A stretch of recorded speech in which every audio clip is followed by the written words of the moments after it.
Ansarullah in Yemen, they had several attacks on Israel. And now they're not only targeting the Ben Gurion airport, they're targeting also bases. They're expanding their attacks. And they also targeted a location in the Ashdod area. That was a base in that area alongside Ben Gurion airport. So they had a declaration earlier on today that they carried out these operations similarly to previous reports in which they say that this is in solidarity with the Palestinian people. And we are continuing these attacks up until Israel finishes or ends the genocide in Gaza and also lifts the siege of the Gaza Strip. Now, the United States is attacking Yemen on behalf of the state of Israel. They're doing that with taxpayers' money. They're doing this not for any American interest. They're doing this purely for an Israeli interest. And they're killing innocent civilians in Yemen.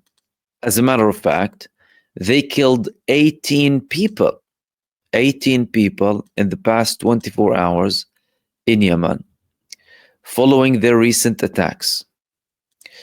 The United States is claiming that they are targeting leaders in the Houthi movement or Ansarullah, and that, they're effective. Donald Trump is saying, yeah, we're going to keep hitting them, keep attacking. You're killing innocent civilians. And by the way, more and more videos and images are coming from Yemen about people who are unfazed really by these attacks. Unbelievable. The Yemeni people, they have a special strength. It's as if they're not fazed by any of that. Millions of people march every week in solidarity for Gaza to a level where the Palestinian resistance also, they published a video dedicating this for Yemen because of their position supporting Gaza, especially at a period where hardly anyone, who's supporting them from the Arab states really?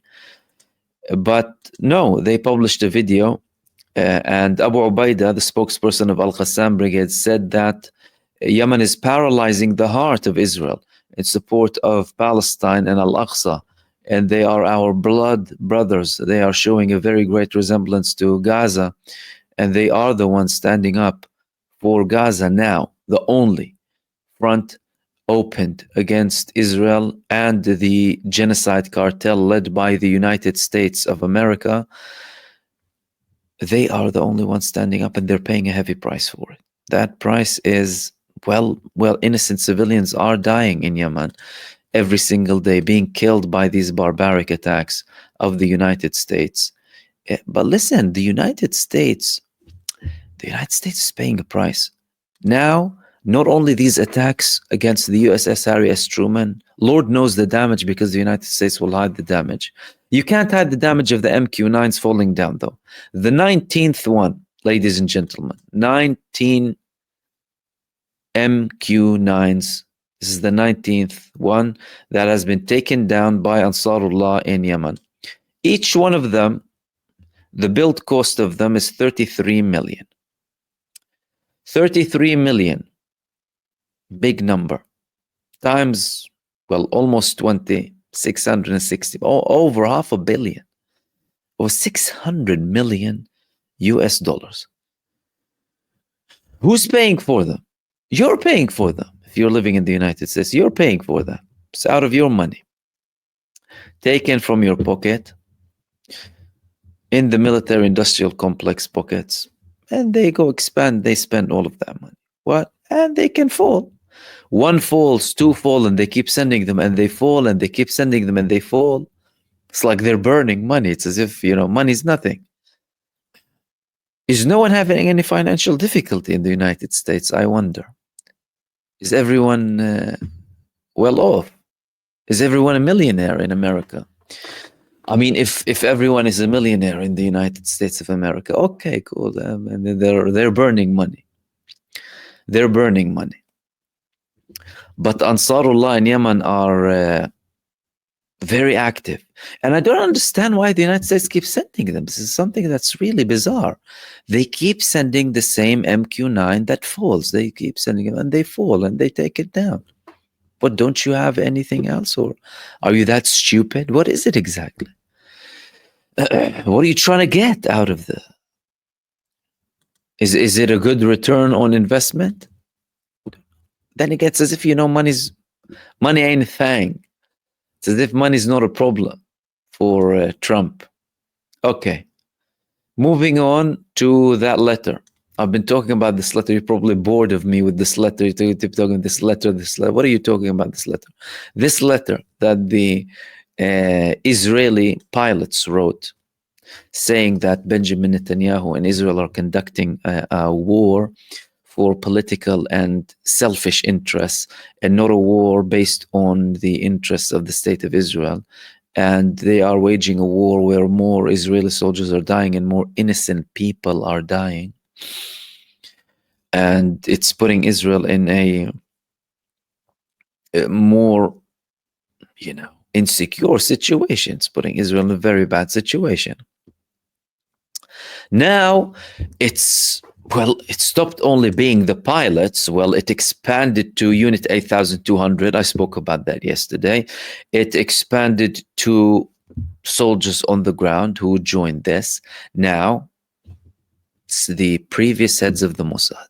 3 of the previous heads of the Israeli Mossad, in addition to doctors now. Doctors are signing this letter. So, there was this report in Israel saying Mossad alumni backs pilot's letter, 200 doctors also signed. And in the letter that former Mossad heads and 250 other former members of the 3 organizations said they need to exhaust every agreement that will bring an end to the suffering of the kidnapped, even at the cost of ceasing the fighting. The abandonment of the kidnapped irreversibly erodes the values of the sanctity of life. There is not a single word of refusal in those letters, according to reports. In the initial letter, even, there was no direct, explicit threat of refusal, by the way. But it shows you the state of panic Israel is in. The state of panic, well, by sacking them immediately. It's like these people haven't really said anything about refusal, just voicing an opinion. But it shows you the state where things are headed to. And in this report, they also continue. It's not just 8,200, the unit 8,200, doctors, captains, paratroopers, and gunners. Now, the Mossad. You're seeing how many people are participating. Dani Yotam, Ephraim Halevi, and Tamir Prado. These were the 3 previous heads of the Mossad that signed this letter. These are the people. And head of the Mossad, well, everyone knows the head of the Mossad, really. Who doesn't know the head of the Mossad and, the level of this organization in Israel? Again, not in any way to say that these people are somehow good or whatever. No, not at all. We all know them and who they are. But it's showing you, well, some of these people, they have been opposing the way Benjamin Netanyahu is conducting the war in Gaza, or the genocide, more accurately, in Gaza from the beginning. But now, with these signatories, they are officially going out against the state. Saying, well, one of the previous heads of the Mossad, Tamir Prado, famously said that Benjamin Netanyahu is leading the state of Israel into oblivion after the 7th of October. That was very, very shortly after the 7th of October, almost 1 month in. He said at the time, and I spoke about it at the time, by the way, Netanyahu is leading Israel to oblivion, he said. Previous figures in the Israeli army, well, he said, the man is going to kill the state if he continues down this path.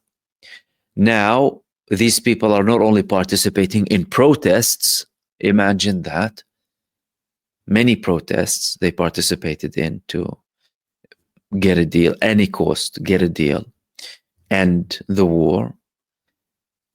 they're now signing a letter, outright letter. Now, despite the fact that there is no outright call for refusal, this is how it's being viewed by the establishment, by the government, to be more specific, in Israel.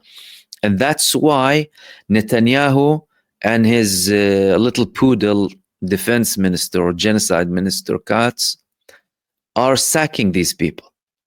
Now, this is causing more problems. What are the problems that this is causing now, by the way? This is causing problems with the people who are actively serving. How is it causing a problem? So they are saying now, some of those who are still serving in the terror army of Israel, oh, people who are not even fighting, so some of them, because some of them were, active, and some of them were not. But they're saying, well, hold on, they have a freedom of speech, and they can talk and they can criticize, and we can't, and we need to shut up and go and die. Why should we be in this position where we're going there, getting killed, and not having a word? Okay, well, that's going to create a bigger debate internally. So every day that goes by, this is the logic now, and this is something that's becoming more mainstream in Israel, in the streets. And also many people are saying that, politicians too. And with every day that goes by, Benjamin Netanyahu is delaying this for his own interests, and we're paying with our lives for no defined strategy for the future, with no guarantees, and now with no active strategy against the Palestinian resistance. Like, there is no declared objective now. The previous campaign ended. We were a new campaign with a new name after the ceasefire ended. And that campaign doesn't have the declared objectives that they previously had for the war. The IDF said this is in a hope to apply pressure on Hamas to submit to a deal. They want to extract positions from Hamas. Okay, well, where is that leading to? Nowhere.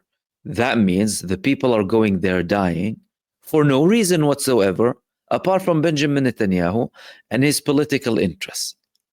That notion that was there from the beginning, from the first day, from the day when Benjamin Netanyahu went and visited the Israeli army surrounding Gaza before they decided to have a ground invasion, and people were shouting and swearing at him. Then moving on to 2-3 weeks into the war, into the genocide in Gaza, 2,000 fleeing from Gaza and refusing orders. Later on, leading to outright rejection. And now to this moment where you have a letter that's constantly expanding and applying more pressure on Benjamin Netanyahu. From Netanyahu's perspective, it's as if nothing is going to change his mind. Look, he's worried. He is worried. Him and his wife and his closest allies, they worry about the protests, and they worry about, things that are happening, criticizing the government. But Netanyahu shows very psychopathic traits, like completely psychotic. This man showing kind of no regard whatsoever to what anyone is feeling around him, even if they are, hardcore, even if they are profound Zionists, for example. It's as if none of them exist. So he's calling these people who are signing this letter a bunch of pensioners, irrelevant people, a bunch of extremists, traitors who want to ruin the state. Everyone is a traitor if he doesn't have his vision. Next level psychopathy, next level lunacy. Now, with the ceasefire, and we've been talking about this prospect of a ceasefire, and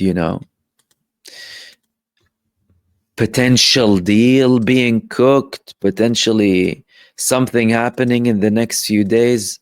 Is something happen? Is nothing gonna happen? Okay. There are more reports. I mean, one of them was published in the New York Times about hinting about frustration coming from the United States administration, particularly from Ron Dermer. Ron Dermer, who's leading the negotiating delegation. Benjamin Netanyahu appointed Ron Dermer to lead the negotiating delegation at the expense of, or to replace, the heads of the Mossad, Shin Bet, and the representative of the army, alongside the senior figures in the Israeli delegation. So the people who are under him are the technical team, people in charge of some of the details, but he is leading the delegation. Now, this man's job is to constantly delay. Nothing else. In Israel, the families of the prisoners of war are saying he is having progress, and his progress is delay. That's his only progress. He's sitting there implementing what Benjamin Netanyahu wants. And the problem with that recipe is, well, with every prospect of a ceasefire, and again, that depends to a very high level on the United States' position with Israel, the way Trump and Witkoff will talk to Netanyahu, will they give him an ultimatum? Have they already given him an ultimatum? Are they going to implement or enforce that ultimatum? Despite all of that, or even if we combine that with the fact that you have someone like Ron Dermer there, well, if they don't go ahead and enforce everything, you have a person who's only intending to delay. If they do enforce something, he might become irrelevant at one point. He might. But judging by what happened before, and the fact that reports confirm that Witkoff and Trump forced Netanyahu into a ceasefire agreement, well, at the time, the delegation was led by, well, the head of the Mossad, the head of the Shin Bet, and the representative of the Israeli army. We're seeing what's happening with the head of the Shin Bet, sacked. Supreme Court is refusing to allow Netanyahu to sack him. As a matter of fact, they also told Benjamin Netanyahu, you're not allowed to come with any alternatives too. So not only you can't sack Bar, you can't bring anyone else. And the government has approximately 3 weeks to try and solve this with the Supreme Court. It doesn't look like it's going to happen. Clearly, when the head of the Shin Bet, Ronen Bar, said that legally he can't take me out of my job, he knew what he was talking about. He said, I'm here in my position based on legal stuff. Netanyahu can't take me out of my position. And judging by what the Supreme Court did, the man has a point. Netanyahu can go and complain, maybe. You know, his solicitors, his legal team can try and do something. It isn't going to happen. It isn't going to happen in the Supreme Court. That is unless Netanyahu completely overwrites them and takes them down. And this is where things are headed.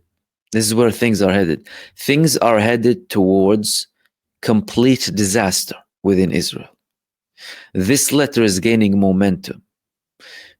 Troops on the ground, pilots, reports that some in the Navy are supporting it too, gunners, paratroopers, 8,200. Now the Israeli Mossad, more people from the society, doctors supporting it. They started to feel the level of loss inside of the Gaza Strip with the recent blows that they're getting from the Palestinian resistance, again proving that the Palestinian resistance is unbeatable, and no matter how hard you hit them or try to hit them, they will rise again like the phoenix. Simply won't work. What is he going to do? Is he going to drag this for the next year, for example? Now, again, a lot of this now is depending on Witkoff and Trump, the Trump administration. They're saying that the talks with Iran are going well. They're saying that there are potentials to reach an agreement with them. In relation to Gaza, again, there were reports that these latest proposals coming from Egypt could work as a bridging ceasefire leading to an end of the war. So again, we might see something new here. It's not really linked to the others, but a longer kind of ceasefire that will take approximately 60, 70 days, maybe with some guarantees. I'm not sure how, how valid and credible, trustworthy these guarantees would be to lead to an end of the war. And if that doesn't work, it could lead to an escalation. It could lead to more escalation. But so far, well, the resistance is getting more active. And for some reason, even in Israel, they're talking about some losses. As a matter of fact, in Israel, 2 weeks ago, they spoke about that ambush that happened in Khan Yunis. And at the time, I thought that that was an attempt coming from Israel or some in the Israeli media to add more pressure on the government, although they're still very aligned. But there's an element of applying pressure here because they're recognizing the loss that's happening. They even declared that ambush before the Palestinian resistance did. That was something very, doesn't really happen that much. Previously, in previous months, at the peak of the attacks against the IDF terror forces in Gaza, Israel wasn't saying a word, no word whatsoever about what's happening. That's why, I constantly continue to give the information that's coming in from Gaza about the level of intensity from the resistance against the Israeli army, the Israeli terror army inside of the Gaza Strip. But now it's as if they are accepting that there are certain losses, meaning, well, they're not really that happy with what's happening, and they're trying to apply pressure on the government to end it, aligning themselves slightly more with the population. Because the population in Israel is very split, of course. There are the Netanyahu cult, really. There are the others who, they don't have a problem with the concept of genocide, but they are not really happy with what Benjamin Netanyahu is doing and how he's conducting this. And there is a minority who's outright against genocide, full stop. But if we want to talk about the majority are opposing Netanyahu, undeniably. The majority in Israel oppose Benjamin Netanyahu. And he's losing more and more popularity in Israel the longer the time goes by.